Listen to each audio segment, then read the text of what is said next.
Edge and Christian host, new tag champs, Rusev loses twice, and who returned? All that and more coming up on the WWE Week for December 29th, 2014. Edge and Christian host, new tag champs, Rusev loses twice, and who returned? All that and more coming up on the WWE Week for December 29th, 2014. Hey, what's going on, you guys? This is Derf from S'mores, and as you can see, we have a new show here on my channel, the WWE Week, and I decided to do this because I know that you all liked my Raw and SmackDown reviews. They were getting pretty good views, pretty good reception, and I liked making them because I know that some of you out there actually can't watch the programs and you need to look at other ways to try to receive the information that you missed, and so I figured I'd make this big show and combine them both, and I'll try to be putting them out every Saturday, considering that the school week runs from Monday through Friday, or maybe even Thursday now, because that's when SmackDown's going to be, and my time's taken up a lot by that, so I decided to do this for you guys. So with that, I thought I'd begin with the Raw results for this week, December 29th, 2014. That was actually my birthday, so this was pretty cool. So this being the final Raw of the year, we know we have the hosts, Edge and Christian, and they open up by doing the little peep show type deal, the crossover between their shows, but it's interrupted by the World Heavyweight Champion Brock Lesnar and Paul Heyman, of course, because you know they can never be separated. And so that was pretty cool to see the champ back, but I don't know, some people don't like the fact that he's not coming on Raw every week, but I like it because it gives that big fight feel, like it adds some sort of realism to the WWE, like you're waiting for the champ to come. It's not, the championship doesn't become a novelty, it's actually like, it's cool to see the championship finally appear on TV. So besides that, so they run out and they're interrupting Edge and Christian, and Paul Heyman's talking about how he's going to beat, how Brock Lesnar's going to beat Cena at the Royal Rumble, of course. I think he is, to be honest, but whatever, that's besides the fact. And so Cena comes running out, of course, and he's got to, get in the mix and mess everything up to, fuel the kickoff of Raw. And so he ends up actually giving an attitude adjustment to the Beast, and Brock Lesnar and Paul Heyman end up running away at the end. But I'm kind of interested to see how this match turns out, because I know that Cena's going to lose, but I'm waiting to see how they do this and how Cena loses. I don't know if he's going to put up a good fight this time. I don't know if it's going to be another one of those, terrible, suplex after suplex. I hope it's not, because those matches are boring. Alright, so then the opening match, because you always have to have this opening segment in Raw, we have the Intercontinental Champion Dolph Ziggler and the US Champion Rusev. Now, I've been waiting for Rusev to lose for a long time, and some people speculate that his first loss came at the Survivor Series pay-per-view when his team lost. But Rusev has never been pinned. I believe that's what it is. Rusev has never been pinned. So here we go. I'm hoping Ziggler does it. And Ziggler's selling the moves like crazy. Rusev is just wailing on him because you got to make Rusev look like a big tough guy and might as well put him against one of the best sellers in the WWE at this point. And actually, he ends up beating Ziggler so bad to the point that Ryback runs out.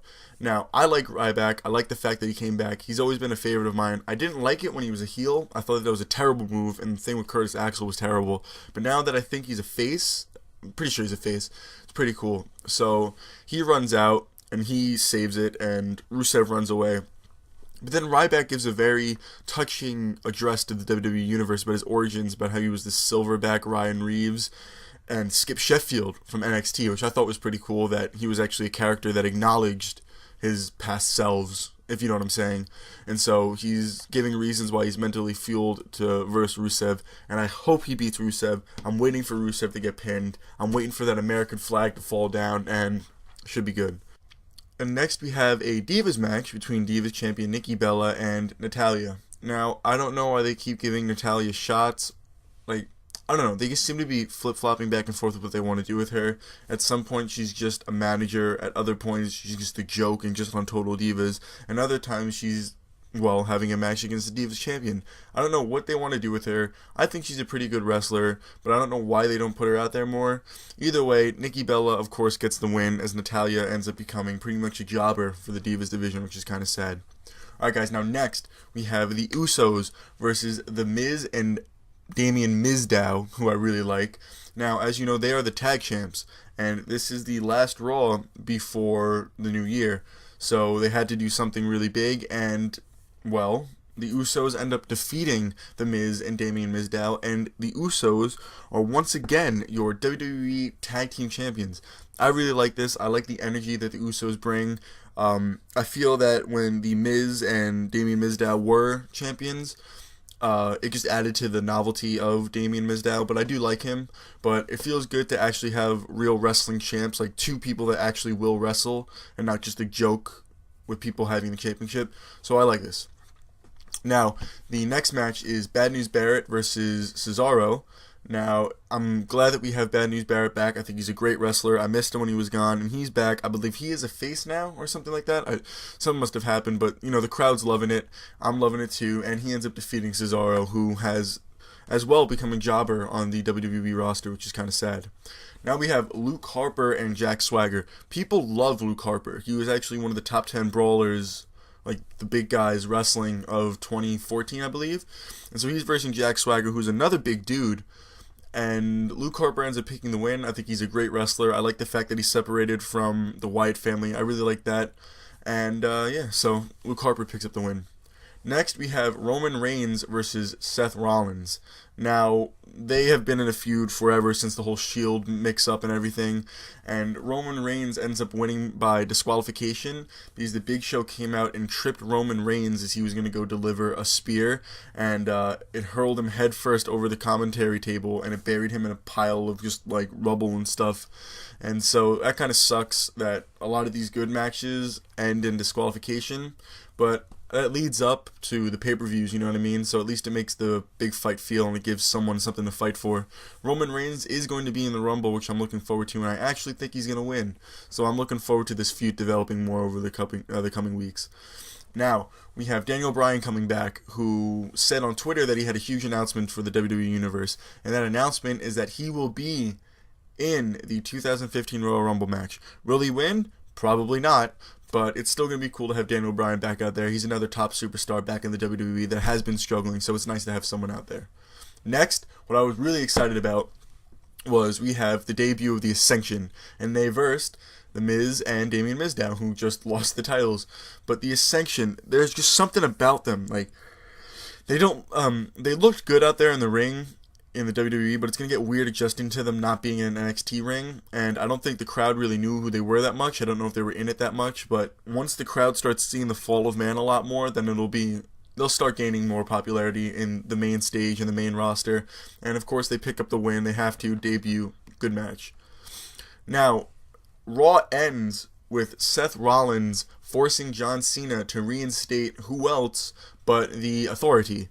So the Authority, as you guys know, was put out of power at Survivor Series, and John Cena had the power to bring him back. Now, I don't know about you guys, it was kind of a little bit boring without the Authority. Without that, they got annoying after a while, but I like having someone that I can really hate. Like, it gets... When something bad happens to them, it makes it feel better. So the Authority has ended up being reinstated because what happens is Edge and Christian are out there, and Rollins comes out with J&J Security and the Big Show and everyone, and Rollins threatened to curb stomp Edge's head, and as you guys know, Edge has that, he's got like a broken blade or something in his neck, and that would have been a very life-threatening injury, and so Cena had no choice but to make the sacrifice and agree to bring Triple H and Stephanie McMahon back to power. And that is how the last Raw of the new year ended, but now we go to the first SmackDown of the new year, and it opens up with Edge and Christian once again coming out because they are hosting. Now, the Authority gives them a message that they had no idea what was going on with Seth Rollins and the Big Show's actions and all of that, and that they did not support them, but they also said that they were going to have J&J Security watching Edge and Christian the entire show to make sure that they didn't do anything stupid. Now, first match is Bray Wyatt versus Eric Rowan.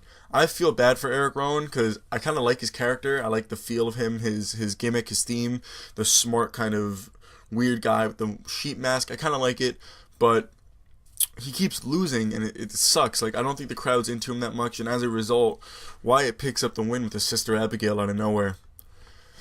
Next match, we have a 6-man tag match. I hate these so much, but, you have to do them to get the superstars on the show.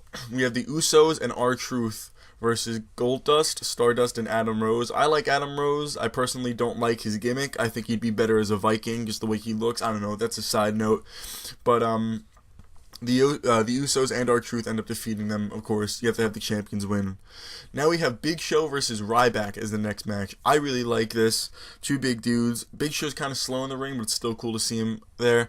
And the Big Show ends up defeating Ryback by count out because he delivered a knockout punch to the big guy, which knocked him out ringside. But then what happens is Rusev ends up coming out after the match to try to gang up on Ryback, but he escaped in time. So then we have Cesaro and Tyson Kidd versus Los Matadores, and I don't like the tag team of Cesaro and Tyson Kidd. I think Tyson Kidd's a joke. I don't like him. Cesaro's turned into a joke, and this just solidifies that. And they defeated Los Matadores, but really boring match. Didn't miss much there. Then we have Dean Ambrose versus Curtis Axel. Curtis Axel's back on the main roster. I don't know. I thought he was in NXT. I don't know what the hell's going on. But he's versus Dean Ambrose, and it doesn't even start because Dean Ambrose pretty much finishes him before the bell rings, and then turns to Bray Wyatt and tells him, hey, we're going to have an ambulance match next week on Raw. So that's going to be cool. Raw's first ambulance match. That's going to be cool. Then another match, we have the Ascension again, but they're versing a bunch of local jobbers, and of course they destroy them, delivering the fall of man. It's just cool to see the Ascension out there, but I want them to really have some competition and to really show what they got. And finally, we have Roman Reigns versus Rusev. Now, Roman Reigns ends up winning, so Rusev loses twice in the same week, but it's by disqualification. He was not able to be pinned, which sucks. They're going to keep going with that gimmick, but the Big Show had to come out and ruin everything, and Reigns actually ends up flipping the Big Show over the announcer's table, just as the Big Show had done to him on Raw. And yeah, so SmackDown ended with Reigns standing high, and I don't know, this year's looking a little bit promising for the WWE. I don't want to give up on it yet. It's been struggling a little bit. I don't know. In the comments below, let me know what you guys thought. If you guys want to comment, you guys don't have to. If you guys liked it, subscribe. I'm going to be trying to bring these out. I know I lost a couple of subscribers because I was trying new stuff when I was gone from the WWE scene. But I'm back. I want to try to do this for you guys. I want to give you guys the content that you guys need. Give you guys the information that you guys need. And I hope this gave you something that you guys needed. Remember, just like it if you guys liked it. Let me know how I'm doing. And I hope you have a good one.